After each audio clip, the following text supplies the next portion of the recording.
Wow,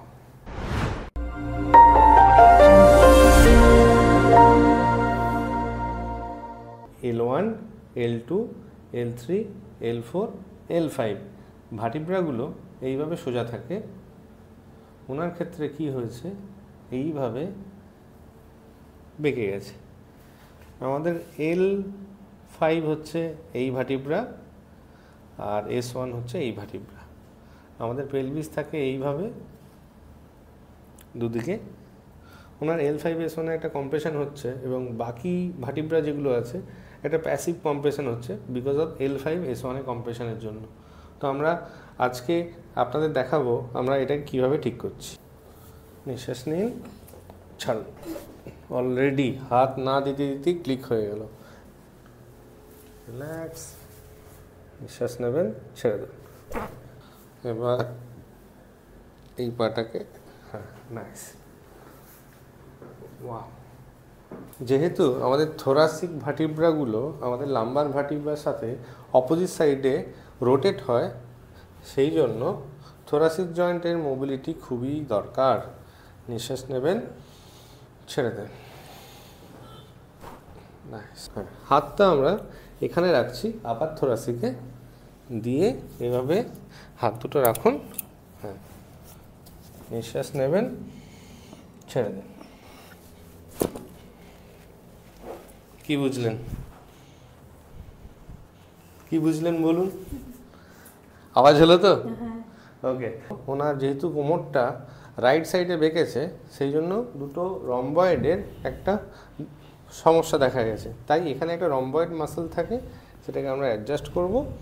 নিঃশ্বাস নেবেন, ছেড়ে দিন। সুন্দর একটা ক্র্যাকিং আওয়াজ পেলাম। এবার এই দিকেও করব। নিঃশ্বাস নিন, ছেড়ে দিন। Nice, right. আমরা যেহেতু দেখেছি ওনার কোমরটা ডান দিকে বেঁকে গেছে, সেই জন্য আমরা এইভাবে ওনাকে একটু সোজা হতে বলবো যাতে কোমরটা বাঁ দিকে শিফট হয়। এইভাবে, ঠিক আছে? করুন। নাইস। হ্যাঁ, লজিকটা বুঝতে পারছেন তো? যেহেতু ডান দিকে বেঁকেছে, সেই জন্য ডান দিক থেকে আপনাকে বাঁ দিকে কোমরটাকে রোটেট করতে হবে যাতে এই কোমরটা এদিক থেকে এদিকে আসে। এটা সারাদিনে অন্তত 100 বার করবেন, সকালে 50 বার, বিকেলে 50 বার। ঠিক, যেহেতু আপনার কোমরটা এদিকে এইভাবে শিফট হয়েছে, তো এটা কারেক্ট করার জন্য হাতটা আমরা এভাবে রাখবো। রাখার পর ডান দিক থেকে আমি বাঁ দিকে পুশ করব। ঠিক আছে? করার সময় কিন্তু আপনার একটু কোমরে ব্যথা হবে, কিন্তু আপনি যেটা বলেন সামনে ঝুঁকে অনেক সময় কাজ করতে গিয়ে আপনার ব্যথাটা হয়, সেটা কমে যাবে এটা করলে। একটু করে দেখান, ঠিক করছেন কিনা একটু দেখতে হবে। এইভাবে রেখে 10 ঘুরতে হবে।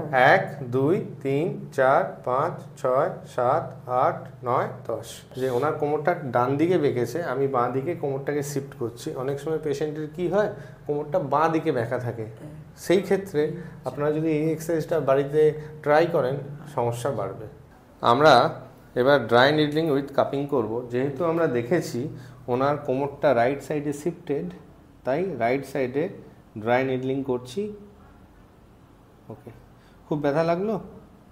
অল্প অল্প লাগছে। অল্প অল্প। রাইট সাইডে ইরেক্টাস স্পাইনি গ্রুপের যে মাংসপেশিগুলো আছে, কাপিং এবং ড্রাই নিডলিং দিলে ইনহিবিট হয়, মানে লুজ হয়, টাইটনেসটা কমে। এইভাবে নিডলটাকে আমরা 20 মিনিট ছেড়ে দেবো। এবার আমরা নেকটাকে ডিকম্প্রেস করব। নিঃশ্বাস নিন, ছাড়ুন। একবার চিত হয়ে শুয়ে যান। ফাইনালি ওনার কোমরের ইন্টারস্পাইনাস যে লিগামেন্টগুলো আছে, সেগুলোকে আমরা ডাউন রেগুলেট করব এইভাবে। 1 2 3 4 5 6 7 8 9 and 10। উঠে বলুন। উঠে পড়ে একটু সামনে কয়েক সেকেন্ড ঝুঁকে দেখুন। আপনার মেন যেটা কমপ্লেন ছিল যে আপনার সামনে ঝুঁকতে কষ্ট ছিল, সেটা একটু দেখে নেব আমরা।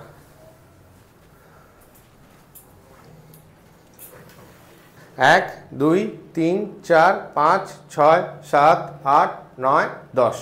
উঠুন। কষ্ট লাগলো? না।